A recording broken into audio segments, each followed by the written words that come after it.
Hi everybody and welcome back to my channel. It feels like it's been a while since I've just sat down in front of the camera and talked to you guys about real things that are going on, and that's what I want to do in this video. I've got quite a lot of exciting news to share with you. I'm going to share with you an update on my account with the 5%ers, my funded trading account. I'm also going to be talking to you about my progress training up with ICT, the Inner Circle Trader. I have some pretty interesting trades to share with you that I've taken this week. But before I do any of that, I have some pretty huge news that I want to share with you first. If you've been watching my latest videos, you'll know that I have been going through a pretty drastic period of drawdown over the last couple of weeks. And in particular, I seem to have been struggling with trading psychology. I've been struggling to manage the emotions that arise when you're trading, and it's not helped in my period of drawdown. Well, I'm not saying I have an excuse for it, but I think I have another reason as to why I've probably been struggling so much. And that is because I am pregnant again. Yep, you heard me. I have a son who is just over 1 year, and now I am expecting my second child in September. Granted, it's a little bit nerve-wracking, but I am super excited to have another baby. But meanwhile, I've definitely got to tailor my trading around this period in my life because I don't want to add any more stress at the moment. So my motto at the moment should be keep it super simple. And if you're new to my channel, welcome. My name is Emily, and on Mindfully Trading, I share my journey as I grow and develop as a trader.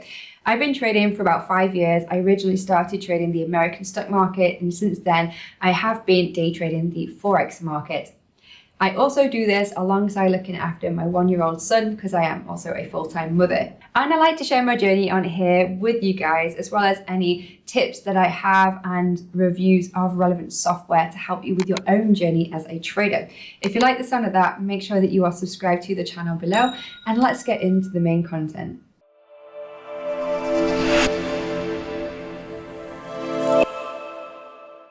Okay guys, so I thought I will start this off by giving you an update on my account this week with the 5%ers.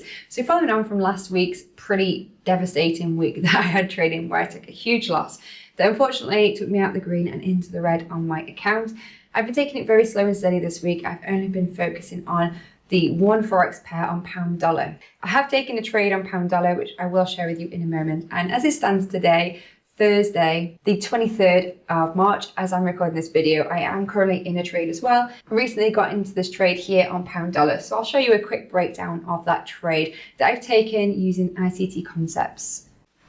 Okay, so just looking on the 15-minute time frame here. Now, if you've been following the news this week, FOMC was released Wednesday evening, and it was pretty weak for dollar, which meant it was good for the pound against the dollar. As such, we had this big push up that broke the previous high here. Now, with that being said, overall on the larger time frame, I'm actually long biased on this pair, which was what this first forecast plan was here. I was looking for a pullback using this previous swing here to gain an idea of the optimal trade entry. But I haven't set that plan. I'm just watching it, and I'm going to see what price does when it comes to that area. Meanwhile, when I loaded this up, I've added these two vertical lines here, which represent the London Killzone, which is basically the London trading session. And as you can see, let's just move that one out of the way so it's not so confusing.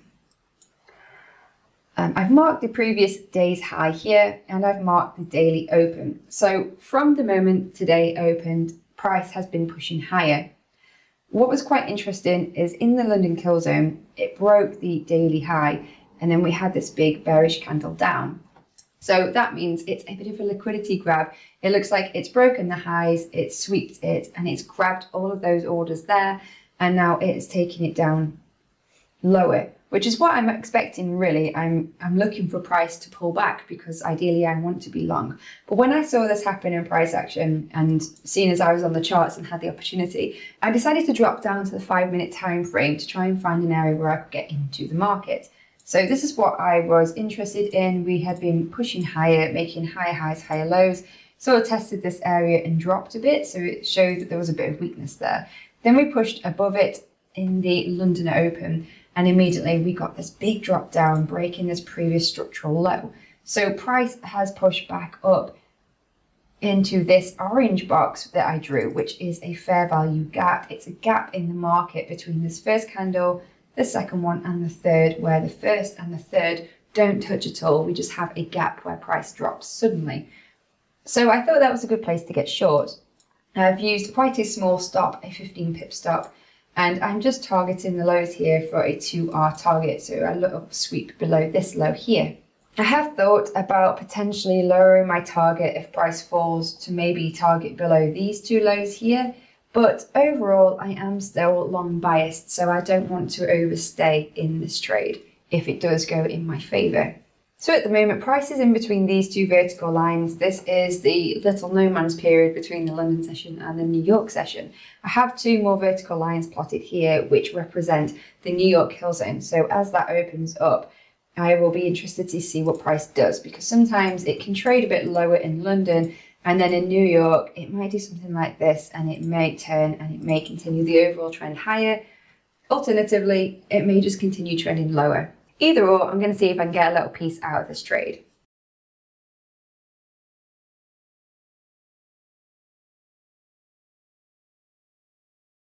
But as it stands at the moment, my account with the 5%ers is looking a little bit sorry for itself, unfortunately. Fortunately though, I do have plenty of time because this is one of their instant funding account challenges, which means I have 6 months to complete the challenge. I started it in January and I think it runs out around about June or July time. So I have got enough time to be able to turn this around. I've just got to take it steady, I've got to be patient, I've got to be focused. It's why I've dropped to one pair. I figured it's time, and I definitely want to reduce any excess stress at the moment given the fact that I'm expecting. But you know what I'm like, guys, I'm not going to stop. I'm never going to quit when it comes to trading. I'm going to carry on and I'm going to keep pushing myself, but in the healthiest way possible. If you're looking for a prop firm to work with for yourself, if you want some help gaining funding for your own trading, the 5%ers are definitely a prop firm to consider. They've got some brilliant programs available. They've got the instant funding, which is the one that I'm doing, which is basically a longer challenge to hit the target and respect the rules. They've also brought out a new program called High Stakes, which is very similar to the ones that you see with other prop firms such as FTMO and my Forex funds. It's a way that you can gain a larger account size in a smaller amount of time. If you want some more information about the 5%ers, I have created a separate video, so I'll include a link to that above. And I've also got a link to them in the description below if you want to check them out and have a go for yourself. Meanwhile, before I dive into the one trade that I have taken this week and share with you exactly what happened, let's just have a quick talk about ICT, the inner circle trader. So I've been studying with ICT for a couple of months now. It's been slow and steady progress because I only have the amount of time that I have to give to be able to study, but I'm definitely enjoying it, I'm getting into it, and I feel like I'm learning a lot. It's pretty amazing, really. Michael from ICT has been trading for about 30 years and he seems to really know his stuff. And he's got so many videos on his YouTube channel of free content that he's compiled into a variety of different playlists that are essentially like a free course or a free mentorship. So if you're wanting to learn more about smart money concepts, about the ICT approach to trading, I definitely encourage you to check out his channel. In fact, there seems to be so many YouTubers who are basically regurgitating ICT content, ICT strategies, but quite a lot of them are doing it wrong, which is so confusing. I myself have struggled with this week because I have watched a YouTube video that talked about an ICT strategy, but he seemed to just share it really wrong compared to the original ICT strategy. He used the wrong timings and he basically just confused me. So I've decided now that I'm not watching anyone else talking about ICT apart from the main man himself. If you want to find out the strategies themselves, I'm not really going to talk about it on my channel because I don't want to do it and share it wrong either. I'm just sharing my own experience of actually practicing and using the strategies that he teaches. But I am working through his playlists. If you want to know the order that I'm doing them in, let me know in the comments below because I may create a separate video of the structure of the course that I'm approaching it at, which is what he recommends in one of his mentorship videos. But as it stands, I'm currently in the OTE playlist, the optimal trade entry. There are about 20 videos in the series. I think I'm only a couple in at the moment. I've just started it, so I'll let you know how that goes. But it's super interesting and it's really different to the retail concepts that I originally learned. In fact, I believe that if you are really new to Forex, you probably have a better chance than someone who has price action and retail foundations because you've not got to kind of unlearn what you've already learned. It kind of makes it a bit easier because you're more of an empty cup or a blank canvas for these concepts. An example of what I mean is pretty much the trade I just took. Let's just look back at the 5-minute time frame for the trade I'm currently in on pound dollar. So as you can see, I'm short. As I explained, it was due to this liquidity grab here and a pullback to the fair value gap. Now, before I actually stepped back and thought, how would ICT concepts approach this trading opportunity? When price was back here and I was looking at this trade setup, before I identified these areas and the fact that we had this liquidity grab sweep, because I was overall long biased, I just wanted a deeper pullback. When I saw that price was basically starting to do this pattern and then push up with momentum, my first thought was, this is a good place to go long because I was long biased overall. So my first idea was to basically set an entry somewhere around here, retest of this area with a stop below the lows and targeting the highs. But that is a retail approach and it's not actually rooted in anything of any authority. There's no daily key level there, there's no 4-hourly points, there's nothing to add any substance to that trade idea other than the fact that I'm long biased and I want it to go up. When I realized that, I cancelled that idea and then I started to look at it with this different approach, with this different idea of looking at where liquidity lies in the market and what the smart money may be considering doing. Time will tell with this trade, and it's certainly going to be another lesson regardless of whether it wins or loses. But let's just have a quick look at some trades that I did take this week. So here I am on the daily time frame for pound dollar, and I've added this blue line here to signify the weekly open. So as you can see, we've got the current day that we're in, which is Thursday, Wednesday, Tuesday, Monday. So when I looked at this Monday morning, given the previous price action for the previous week, I was long biased for this market for the week. My weekly bias was that price was going to push higher. Because as you can see, the previous weekly candle was a strong bullish candle that pushed up and it closed above these previous wick rejections. So price is moving up. And I thought that there was a good chance that we could even try to retest these weekly highs here. And so we've got all this movement for price to fill. Drop into the 4-hour time frame, early Monday morning. Given that I was long biased, I was trying to find a place where price may drop to allow me to get in. Now, Monday morning, price opened and pretty much just pushed straight up. So we were already higher than the weekly open. When I'm long biased in the week, using the ICT concepts, I prefer to buy at the weekly open or just below it so that I'm getting a better position. So immediately, I was a little bit disappointed that price had gone without me, but it happens with trading. And that alone made me cautious to get in because I didn't want to buy when price was already up. That being said, I basically highlighted this red trend line, which identifies a bullish order block on the 4-hourly time frame. Where price has been pushing up, it pulled back for a little bit and then it pushed up higher, made this bullish candle here. So I dropped down to the 15-minute time frame. This was just after the 4-hourly candle closed bullish and strong. And that red line is my bullish order block that I was looking at for a potential entry to get long. So I was watching this, price came down and made these mirror bars, it continued to drop, and then we had a couple of green candles forming. At this point, I set a plan to go long with a stop below the lows, and I targeted that weekly high right at the top, thinking that I could trail a stop, I could take off some positions, and I could leave a runner for the week. However, given that price was already up, and given that I had a really poor week last week, just made me really cautious, and in the end I decided not to take the trade. When I checked it later on, it just kept going up and up and up. So at that point I was pretty annoyed with myself that I didn't get in. So I came back to the market on Tuesday and decided that if there was a trading opportunity, I didn't want to be so cautious, I wanted to bite the bullet and go for it. And when I looked at the market, this was the time I looked. So I looked a little bit later on as we were entering into the New York Killzone, which was around about 11:30 or 12 in GMT time. And as you can see, price had kind of just curved over, rolled over, and it started to swing lower.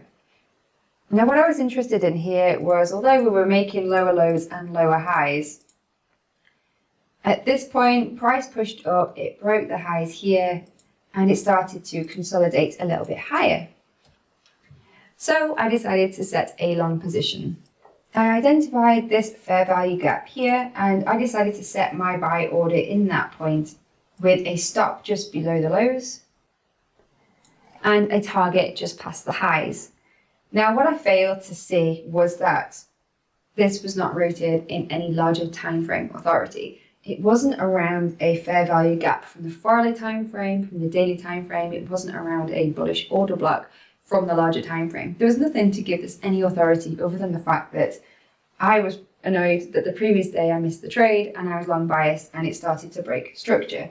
So as it happened, I got into this trade and it pretty much went straight to my stop. So unfortunately, I did take a losing trade this week. Sometimes it takes a few days sleep and the ability to let your subconscious reflect on it to see where you really went wrong, which is what happened for me with this. Ironically, if I just see what happens now later in the day, you can see the price came back down. It tapped the weekly open that I talked to you about earlier, and it came back down to that original 4-hourly order block. And it kind of consolidated around this level. We had some wick rejections, and that's when price started to turn. So if I had left that original buy order here, where my stop was below the lows, I would have actually gotten triggered into it the next day, and it still would have worked out because we did get this nice push up. But I was aware that we had FOMC news release on Wednesday, which was making this quite a choppy week in itself. I didn't want to have any orders just outstanding, so I decided to just sit the rest of the week out until the FOMC news release was released. So as it stands from that original weekly open, there have definitely been some potential trading opportunities in there using ICT concepts. Unfortunately, I just didn't time it correctly and I just didn't quite get it spot on this time because it takes a lot of practice and time to build these skills. Although I am learning about these ICT concepts and I'm practicing them, I haven't mastered them yet. I'm only right at the beginning of that journey. It's going to take some time, so I've just got to remember to be patient and keep on going. But this is definitely one of my longer videos, so I should probably wrap this up now. If you are still watching, thank you so much. I'm glad that you are sticking with me right till the end, and let me know you've enjoyed it by dropping me a like below. If you're not already subscribed to the channel, remember to hit that subscribe button. And if you yourself are on your own ICT journey, if you want to share any tips about maybe some videos that really hit home for you, do let me know in the comments below. It's always great to hear from you. Thanks for watching. Bye.